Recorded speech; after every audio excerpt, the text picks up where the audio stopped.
I walked into my sister's wedding completely alone, no because I lacked someone to bring, but because I needed to remember how it felt to stand unshielded. The venue in Savannah was stunning, all marble columns and crystal chandeliers, but every glance felt like a judgment. Eyes scanned my black dress, my unadorned hands, the empty space beside me. A few of Rachel's new in-laws tilted their heads, whispering the way people do when they want to be overheard. There she is. The older one. Still single, right? It stung more than I let on. I've pitched to investors who thought I was too young, coded through nights no one saw, but this room full of polite smirks and curated smiles was a different battlefield. I could have turned around. But I didn't. Because this time, I wasn't here for them. I was here for me.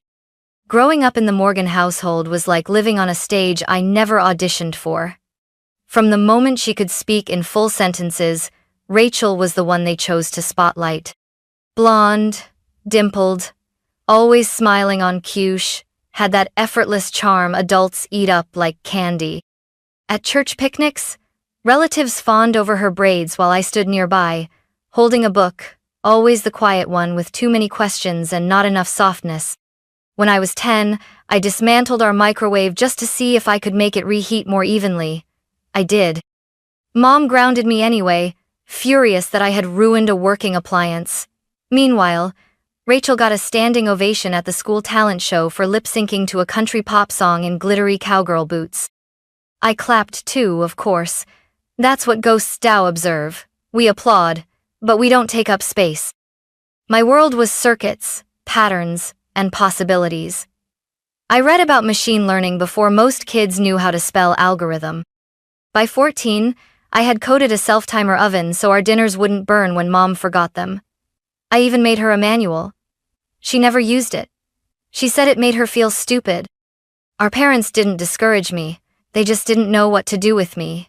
You'll grow out of this tech phase, my mom said once, after I skipped a school dance to attend a robotics camp. Then she grounded me again. I remember thinking how strange it was to be punished for wanting to build something while Rachel got gift cards for wearing a dress well.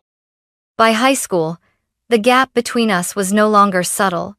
Rachel dated football captains, I submitted research proposals. At family dinners, she was asked about prom and boyfriends, while I was met with vague nods and nervous glances when I brought up data ethics. Dad tried, in his own way. Once he asked, "So Claire, still doing your computer stuff?" It was well-meaning, it just didn't land. When Rachel got into college, there were banners, cupcakes, and a Facebook post with 200 likes. When I got a full scholarship to MIT, Mom said, "Wow, that's far." I was 17, and I learned how to pack light. I built my life in Seattle first, in co-working spaces and basement apartments, then in a glass-walled office of a company I created from scratch. I wasn't trying to win anyone's approval anymore. Not really. But there was always that part of me, small, quiet, buried deep, that wondered what it might feel like to be enough in their eyes. Meanwhile, Rachel's life unfolded like a Pinterest board. Engagements, weddings, housewarmings. Her first marriage ended within 2 years. The second lasted longer, until it didn't. Then came Ethan Whitmore, tall, monogrammed cufflinks, legacy trust fund, a name that rang bells in Southern social circles. Their engagement was splashed all over local magazines. My parents were elated. Rachel finally found the right man, they said. No one asked how I was doing. When the wedding invitation arrived, it came with a phone call from Mom. "Claire," she said, voice sweet but cautious, "please remember this is Rachel's day." "I'm aware," I replied. "And maybe, don't wear anything too sharp-looking. You know, no blazers or black suits. You're not giving a TED Talk." I smiled, even though she couldn't see it. "Don't worry, Mom. I'll blend right in." Of course I wouldn't. I RSVP'd for one, not because I had no one to bring, but because I refused to treat this like a performance. I wasn't someone's plus one. I was enough on my own. On the flight to Georgia, I worked through revisions on a paper I was co-authoring with a Stanford lab. We were finalizing a neural mapping framework for early Alzheimer's detection, something I cared deeply about. I stared at the screen, watching code compile, but my mind kept drifting to the little girl with flashlight books and cardboard circuits who never made it into the family photo albums. When I landed in Savannah, I checked into a small inn just outside the city center. It smelled like cedar and old brick, nothing like the air-conditioned luxury of the Whitmore estate. The rehearsal dinner was already underway, but I hadn't been invited. No surprise there. I spent the evening walking the cobblestone streets, reminding myself I belonged to a world that didn't require sequins or surnames to matter. The next morning, I pulled on a simple black dress tailored. Minimal, no sparkle. I twisted my hair into a low knot and skipped makeup except for mascara. I looked like myself. Maybe that was the most radical thing I could do. And when I stepped into that ballroom, they saw me. Not as a daughter, not as a sister, not as a guest. As the unspoken disappointment they never managed to dress up. But I didn't flinch. Because ghosts don't flinch. And I wasn't here to haunt their fantasy. I was here to reclaim my space in the story. Rachel looked radiant. That's the word people used. Radiant. I heard it at least 6 times before I'd even found my seat. Rachel looks radiant, doesn't she? Oh, she's absolutely glowing. She's finally found her match. 3rd time's the charm. No one said it with malice. They didn't have to. Their compliments were weapons made of silk soft, but pointed. Every praise for Rachel came with an unspoken comparison. Claire is brilliant. Sure, but Rachel knows how to be loved. The ballroom looked like something out of a Southern bridal magazine. Ivory drapes, towering floral arches, a string quartet in one corner and champagne fountains in another. Everything glistened. Even the guests looked curated, matching tones, glossy hair. Families rehearsed to smile for the drone cameras flying overhead. I was seated near the back, of course. Not out of spite. I'm sure just logistics, or so my mother would claim. It's just easier to group people by side, she once told me at a previous wedding. You know, bride's family further back, so guests of honor can be closer. Translation: know your place. The Whitmores had claimed the front rows like they were born into them, which technically, they were. Ethan's parents had that kind of frozen elegance that comes from years of controlling rooms like this. His mother, Marilyn, looked like her face had made a deal with a surgeon. No movement in exchange for eternal superiority. She never looked at me directly, but I caught her glance once. She leaned into the woman beside her and said, "She's the sister, isn't she? The one who's always off? Working?" I smiled into my glass. "Yes, Marilyn. I am. The one who's working while you're busy perfecting duck confit for charity brunches. The one who files patents instead of nail shapes." Rachel stood beneath the flower arch with Ethan, the kind of couple that wedding planners build portfolios on. Her gown was white with delicate beadwork, long train, backless but tasteful. She knew exactly how to tilt her chin, how to smile without showing too much tooth, how to keep Ethan's hand on her lower back just enough to appear intimate but not possessive. I recognized the choreography. Rachel had always known how to perform love. Their vows were poetic and safe. His, about her kindness and laughter. Hers, about his strength and generosity. They didn't say anything real, but it sounded nice, which, for this crowd, was what mattered. I clapped on cue, of course. I even smiled when the flower girl, rumored to be a toddler model, flown in from Atlanta, tossed petals with practiced grace. It was perfect. Picture perfect. Painfully perfect. At the reception, I was placed between 2 distant cousins who still thought I worked in computers. "I figured you'd have someone by now," one said, twirling her martini pick. "A woman like you all accomplished." I nodded. Yes, that's what usually happens, right? Women get handed husbands the moment they hit revenue milestones. She blinked, unsure whether I was joking. I wasn't. Not entirely. Meanwhile, Rachel floated between tables like a trained dove, her gown catching candlelight, her voice pitched just right for toasts and side comments. I watched her laugh at a joke she'd heard a dozen times. I watched her lean into Ethan during photographs, hand on chest, like every rom-com poster you've ever seen. She wasn't pretending. Not really. Rachel believed in this image. She worked hard for it. I can't fault her for wanting something beautiful. I only ever faulted her for never asking what beauty cost the rest of us. Midway through the evening, she approached me. Her smile was tight, eyes scanning the room even as she spoke to me. Hey, just wanted to check in. Make sure you're okay. I stared at her for a second. I'm fine. You seem, I don't know, distant. Rachel, I corrected, hearing myself default to her middle name like I always did when I was annoyed. We haven't had a real conversation in 5 years. She laughed. That soft, pleading kind of laugh. Well, you're here now. That counts. I almost asked her if she even knew what I did for a living, if she'd ever read a single article about the company I'd built. But what would be the point? She was already walking away, back into her world of twinkling lights and curated laughter. I stayed by the bar, sipping ginger ale because the champagne tasted like sugar and glitter. Then I heard it. Behind me, just close enough. She's pretty, someone said. But you can tell one of those women who marries her job. Probably expects applause for showing up alone. Another voice chuckled. Logan's cousins, I guessed.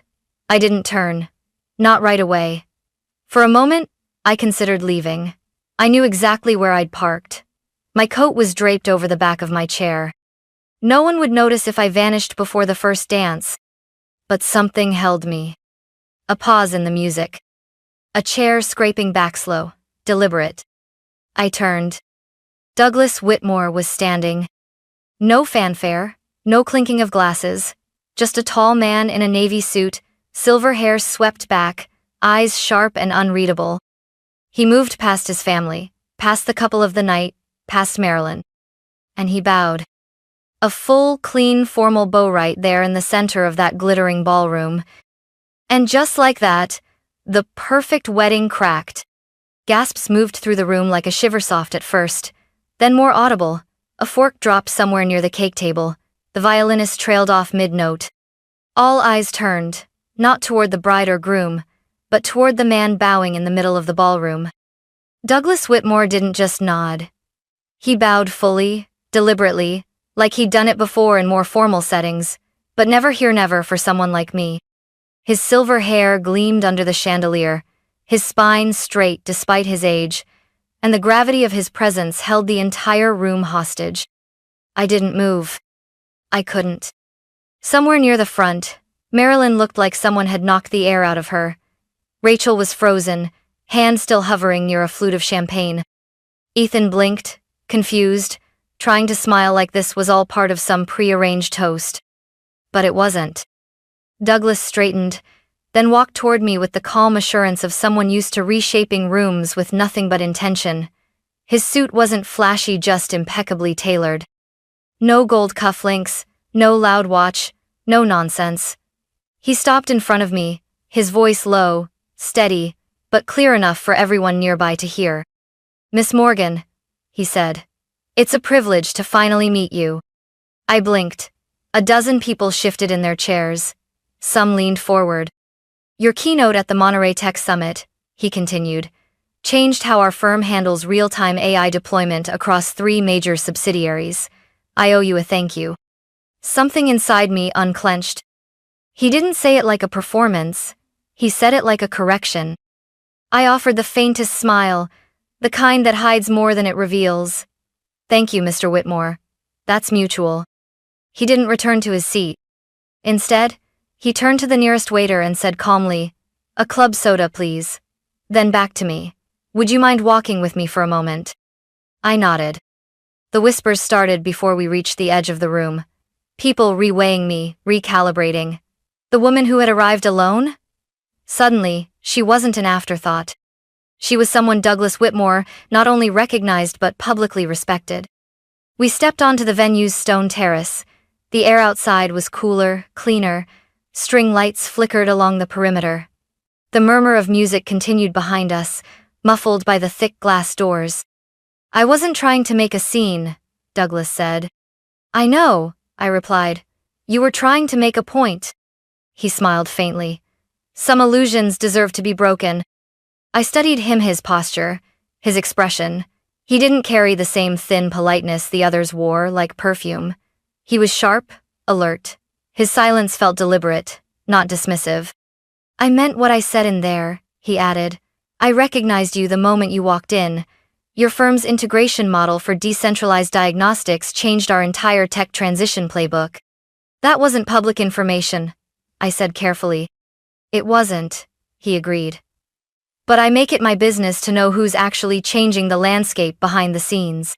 His words settled into the cracks I didn't realize were still open inside me. I had spent so long bracing against silence, against not being seen, that being seen with such clarity felt almost dangerous. I assume Ethan has no idea, I said. Douglas gave a short chuckle. Ethan can barely reset his Wi-Fi router. He inherited his access, Claire. You built yours. That line stopped me cold. He was right. I had built everything from pitch decks written on coffee-stained napkins to 3 a.m. code sprints on borrowed internet. I'd risked burnout, breakdowns, and bankruptcy sometimes all in the same quarter. I had built something people used, something real, but to my family, it had always felt invisible. Why say this now? I asked. Because they needed to hear it, he said, tilting his head toward the ballroom. And because you didn't come here expecting anyone to say it at all. That matters to me. We stood in silence for a moment. It was the first truly comfortable silence I'd had all day. Inside, the reception carried on barely. You could sense the shift. The energy had changed. Eyes flicked toward the terrace. People who had dismissed me were now watching, wondering. Marilyn looked like she was trying to swallow a lemon. Rachel's mouth was pressed into a thin, perfect line. When I stepped back into the room, a few guests stood not out of politeness, but uncertainty. What was the proper etiquette when the most powerful man in the room had just acknowledged the woman they'd been quietly ridiculing? I returned to my table and sat. Douglas sat beside me. No grand announcement, just presence. Rachel approached moments later, bouquet trembling in her grip. What was that about? She hissed through a clenched smile. I met her gaze calmly. That, I said, was someone recognizing what you never did. Her expression cracked, just a little. You couldn't let me have one day? She snapped. I almost laughed. One day? Rachel, you've had a lifetime. All I did was exist. She turned sharply, heels clicking as she stormed off, and for the first time ever, her exit didn't bruise me. It relieved me. When the speeches began, I stayed quiet. Douglas remained at my table, offering the occasional remark that flew over most guests' heads. Then Ethan's father stood to toast. To love, to legacy, he said. And to all the family who came tonight Eve, those who prefer the boardroom to the ballroom. There were chuckles. Until Douglas stood again. It takes very little talent to inherit wealth, he said, setting his drink down, and even less to marry into it. But the woman beside me, Claire Morgan's done neither. She's created value where there was none. She's earned respect in rooms most of you will never even enter. So if we're raising glasses, mine is to her. Silence. No one laughed now. No one whispered. They listened. I didn't smile. I didn't stand. I just kept my hand on the stem of my glass, gaze fixed forward. Because in that moment, I didn't need applause. I had something better. I had been understood. Back in the ballroom, the air felt thinner. It wasn't just me. Everyone had shifted. Chairs squeaked slightly as people sat straighter. Glasses were lifted more cautiously. The eyes that once looked through me now darted over, hesitant, calculating. You could almost hear it, the mental backpedaling. That's her? She's someone? A few guests tried to recover by offering sudden, syrupy smiles as I passed on the way back from the restroom. One woman even touched my arm and said, I had no idea you were the Claire Morgan. I just nodded. They didn't really know. And truthfully, they never cared to. I wasn't angry. I wasn't vindicated. I was just done. Gloria Ethan's mother looked like she was rethinking the seating chart with each passing second. A man from Ethan's firm approached with his wife, offered a business card with a hint of sweat on his brow, saying, "We've actually been following your work on neural architecture, brilliant stuff." His wife nodded too eagerly, clearly unsure what neural architecture even was.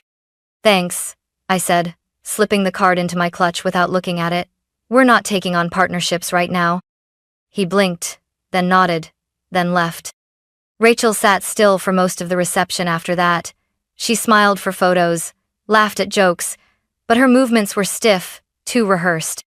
From where I sat, I could see her watching me in intervals, quick glances, eyes narrowing, then softening, then tightening again. She looked less like a bride, and more like a woman trying to hold on to the one story she thought she controlled. That used to bother me. Her quiet erasure of my life, her refusal to ask, her turning every family gathering into a parade of curated updates that had room for every except me. But tonight, it didn't sting. Because I finally understood something.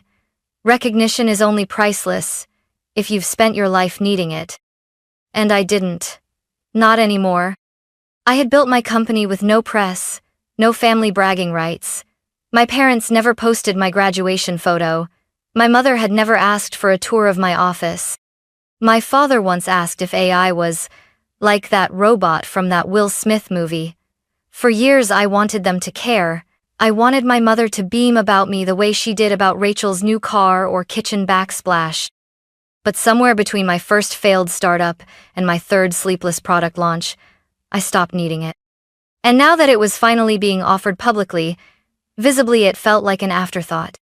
My mother approached just after dessert. She moved like someone crossing thin ices, low, unsure. "You look beautiful tonight," she said gently. I nodded. "Thank you." "We didn't know about Monterey," she added after a pause. "Or Mr. Whitmore. Or any of that." "I know." She looked at me carefully. "We're proud of you, Claire." I met her gaze fully this time. "Why now?" She blinked. "Excuse me? Why are you proud now? Because someone powerful said I matter, or because you finally believe I do?" Her mouth opened, then closed. "I didn't come here for that," I continued. "Not for approval, not even for peace. I came because I no longer need either." She reached for my hand gently.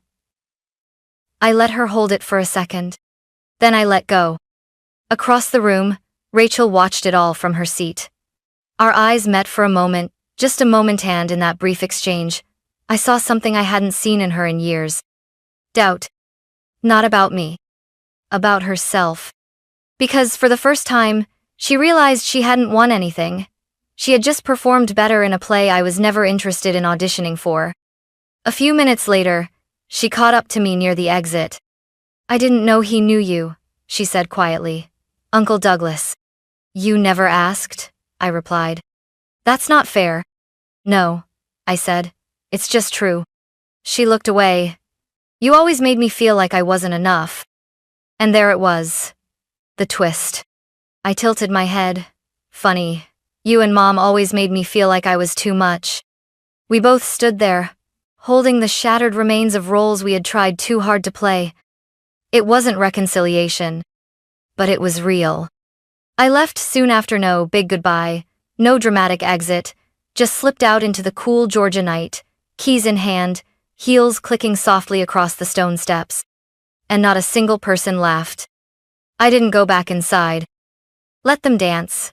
Let them toast and clink glasses and post filtered photos with captions like Whitmore Wedding or Southern Elegance. Let them tell stories about the night Uncle Douglas did something strange because they would call it strange. Polite society always does when truth shows up uninvited. I stood outside, beneath the soft flicker of fairy lights and the darkening Georgia sky.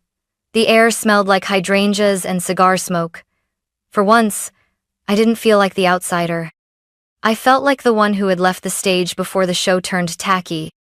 A few guests passed me on their way to the valet. Some nodded, too polite, too performative. One man, a junior executive from a firm I'd quietly acquired 3 years ago, approached with awkward reverence. "I didn't know you were that Claire Morgan," he said. I looked at him evenly. "You still don't." He chuckled nervously, then walked off with his wife, muttering an apology. I didn't respond. I wasn't being cruel. I just didn't owe him clarity. A few minutes later, Douglas appeared beside me, hands in his coat pockets, tie loosened. He didn't say anything at first. He just stood there, eyes focused on nothing in particular. The silence between us was clean, comfortable. I wasn't trying to make a scene, he said finally. I know. You were trying to make a correction, I added.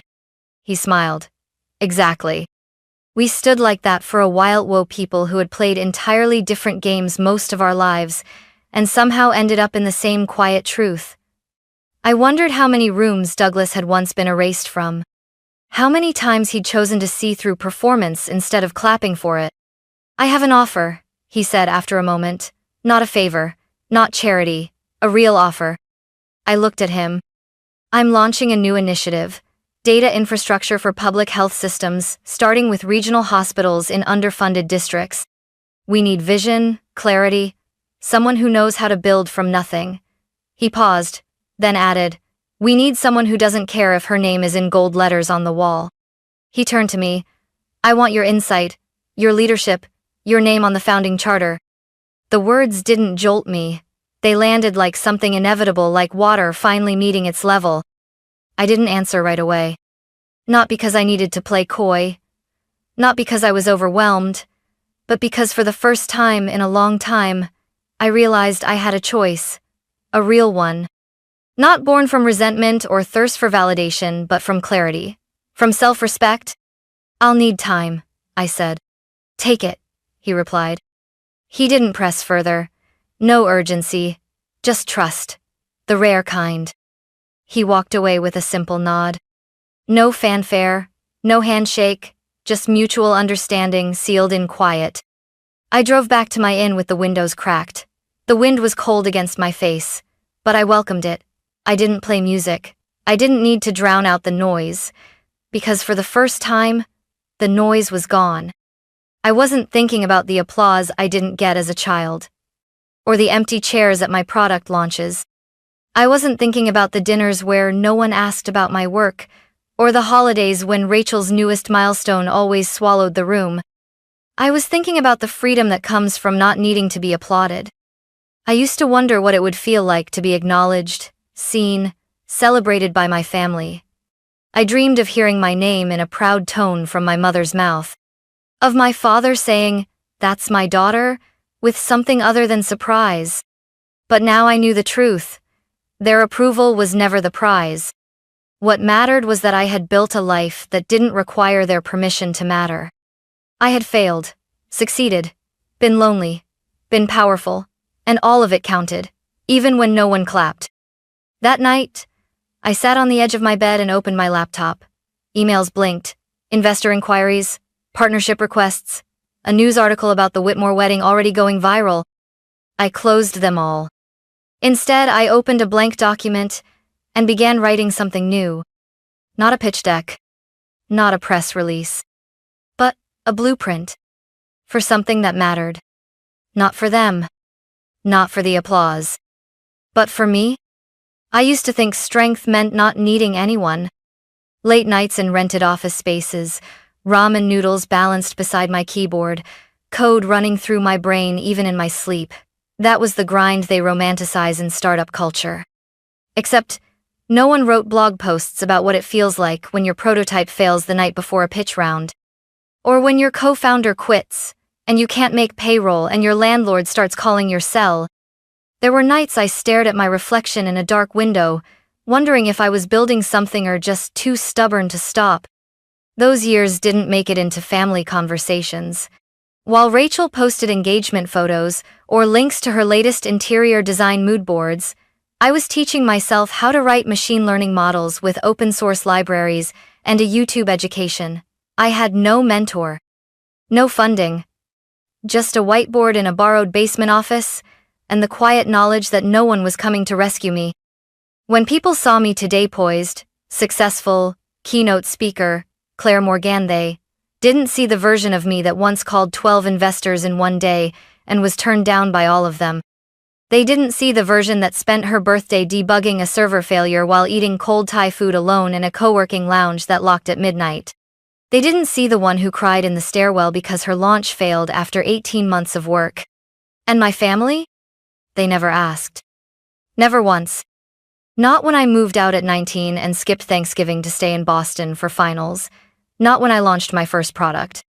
Not when my name quietly showed up in a startup journal someone probably forwarded to them without context. They saw my independence as proof that I didn't need to be checked on. But that's not what independence is. Independence isn't absence of need. It's the willingness to keep walking, even when no one offers you a ride. And I had walked a long, long way. I remembered one night in particular, December of my second year building the company. My heater had broken. I was sleeping on a couch in my office, 2 pairs of socks on, typing through frozen fingers. I had exactly $437 left in my bank account. My laptop was overheating, and I had 3 rejections sitting in my inbox. I wanted to give up. I almost did. Then I looked up and saw a sticky note I had taped to the wall months earlier. One word, in block letters. Proof. Proof that I existed. Proof that I could outlast the silence. Proof that I could make something real whether or not anyone clapped. I kept going. Not because I was brave. Because I was tired of being invisible. The next few years blurred. Beta launches, demo days, contracts, lawsuits. A quiet acquisition offer. I turned down just to see if I could build something better. No one called to celebrate. No one called at all. It used to hurt. The quiet from people who were supposed to love me. But now I realize, they weren't withholding love. They just never learned how to see me outside their reflection of who I should have been. And that wasn't my fault. That wasn't my weight to carry. Their discomfort with my strength? Their silence when I succeeded? Their suspicion when I didn't fold under pressure? Not mine.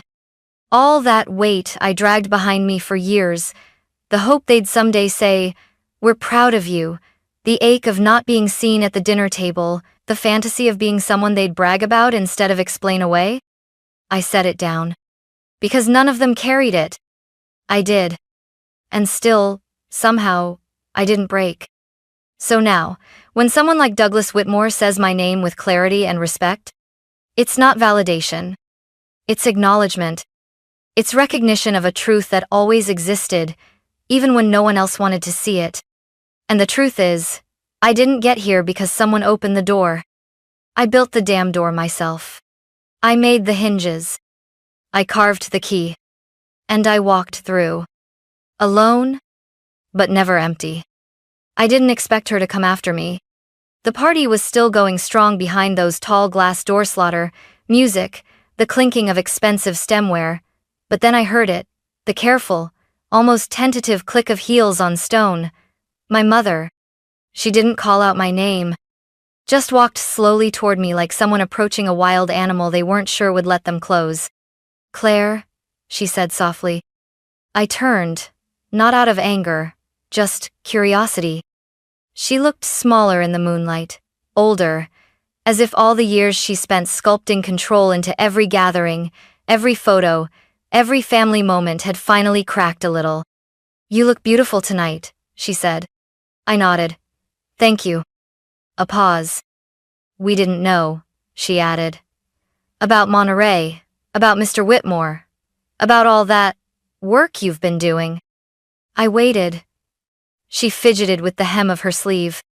"We're proud of you," she said finally, like it was a confession she had rehearsed. And for a moment, a single, flickering moment, I felt something almost like longing try to crawl back into me, but it didn't stick. Because the question came out before I could stop it. "Why now?" She blinked. "What? Why are you proud now?" I repeated. "Because someone powerful said I matter, because you finally believe I do?" She didn't answer. She just reached out, taking my hand in hers. Her grip was tentative, light, as if she expected I might pull away.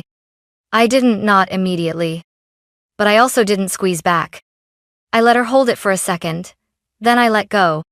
She looked at me like she wanted to say more, like she was searching for the right sentence to undo 30 years of silence. But there are no words for that. Not really. and I was done translating my pain into a language she'd understand. I didn't need an apology. I didn't even need regret. What I needed, what I had always needed, was for someone to see me when no one else was watching. But that window had closed. She meant well. I believe that now. Maybe she always did. Maybe she thought she was protecting me by ignoring the parts of me that scared her. Maybe ambition, solitude, resilience, all the things she never understood looked too much like defiance. But that was never what it was. I wasn't trying to rebel. I was trying to become. And she missed it. Not because she didn't care, but because she didn't know how to care for someone who didn't fit the frame she hung above the fireplace. "I'm happy for Rachel," I said finally. My mother looked confused. She got the life she wanted, and she worked for it in her own way. She nodded slowly. She always needed a lot, and I never asked for much, I added. Maybe that's why no one thought to offer anything. Her shoulders dropped. A sigh. Maybe guilt, maybe just fatigue. "I wish we'd done better," she whispered. "I wish you had too." She didn't flinch at that. Maybe she expected it. "Claire?" Her voice was quiet now, barely holding together. "Do you hate us?" I looked up at the sky for a moment before answering. "No," I said. "I stopped expecting you to be different. That's not the same as hate, that's peace." She bit her lip. "I just don't need what you're offering anymore," I added. "Not because it's too late, but because I've already given it to myself." She blinked, eyes shining, but no tears fell. She was too practiced for that. "I hope you're happy," she said. "I am," I replied. "And it has nothing to do with this night." She nodded, then turned back toward the ballroom without another word. I watched her walk away, not out of sorrow or satisfaction, but something quieter finality. That was our last real conversation. The next day, I'd board a plane back to Seattle.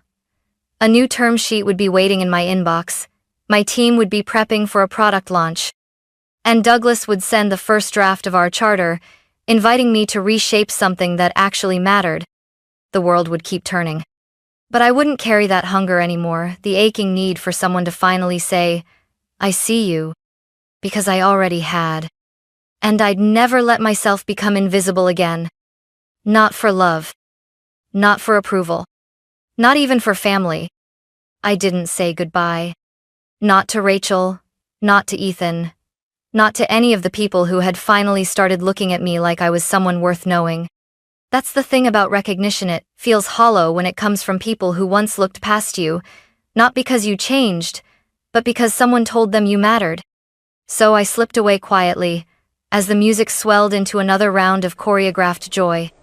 The night had settled into that golden phase, where everything glittered just enough to distract from its own emptiness. Polished speeches, practiced laughter, one more toast to forever, while the servers reset champagne flutes and someone's kid cried softly beneath the dessert table. I didn't want to be there when the sparklers came out. When the guests lined up for photos they'd forget by morning. When the Whitmore name would be hashtagged next to Rachel's smile, the same way it had been etched into monogrammed napkins and printed onto menus that would end up in the trash. I didn't want to perform gratitude. I just wanted to leave. So I walked past the valet, down the gravel path lit by hanging lanterns, heels in hand, cool stone underfoot. My rental car waited at the edge of the lot, quiet, unassuming. No one followed. No one noticed. And that, for the first time in my life, felt like freedom. Because I wasn't leaving in shame. I wasn't walking out because I'd been excluded.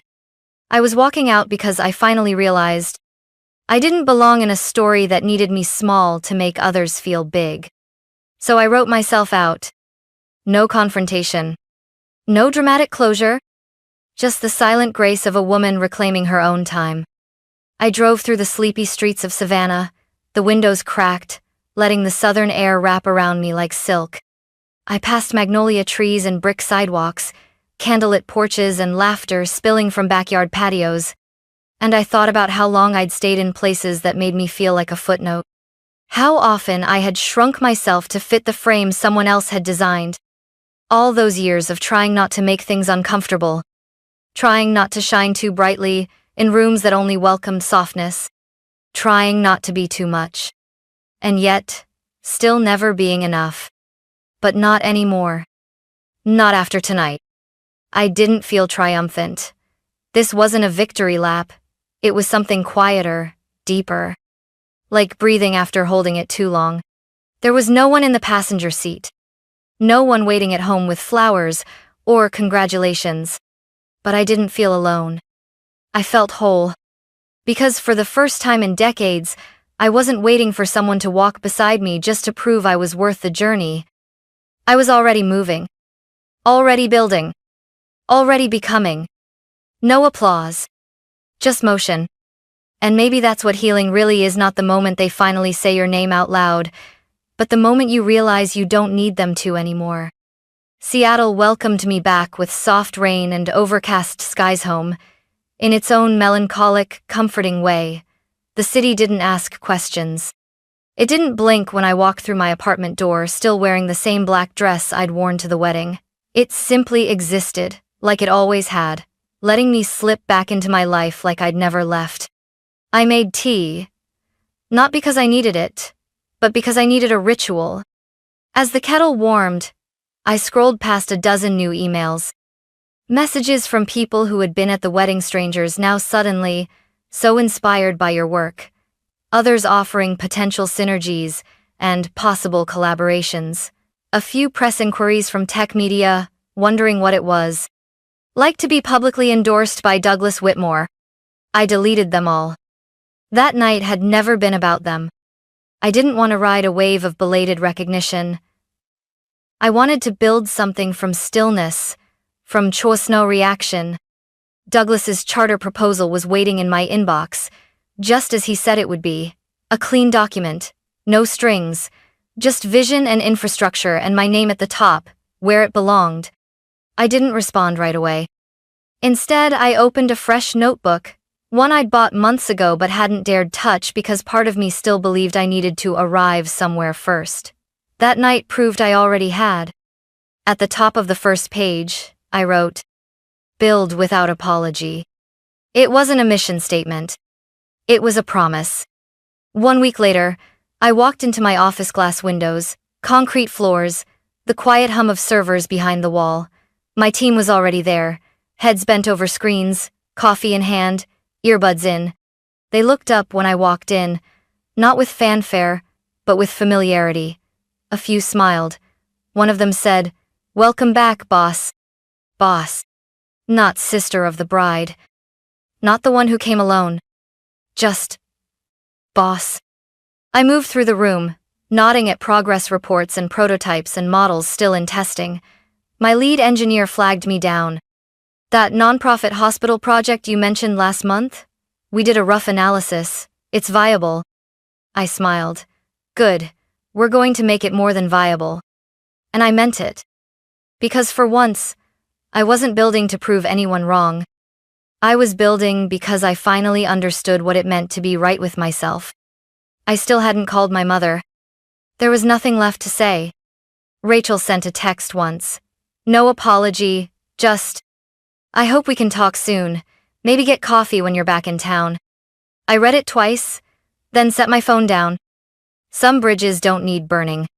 Some just quietly collapse from years of imbalance. And some, you simply walk away from because you've learned that your peace is worth more than proximity. A few days later, Douglas and I met again, this time in a sunlit conference room overlooking Lake Washington. We talked numbers, but mostly we talked about people, about systems that deserved rebuilding, about work that had meaning beyond margin. "I'm not here to be anyone's figurehead," I told him. "I didn't ask for one," he said. We shook hands. No fanfare, no press release, just mutual clarity. Afterward, I walked down to the pier, sat with my shoes off and my feet dangling over the water. The sky was the color of graphite, the wind cool but not cruel. And for the first time in years, I exhaled without bracing for disappointment. This was not the life they had imagined for me. But it was the life I chose. Not the wedding photos, not the baby showers, not the country club smiles, but clarity, purpose, a quiet kind of power that didn't need to be displayed to be real. I didn't need applause. I didn't need a room full of people standing because someone told them to. What I needed, what I had always needed, was this: a life I could live in full voice, without shrinking, without asking permission, without waiting for someone to say, "Now you matter," because I had already said it to myself. And finally, that was enough.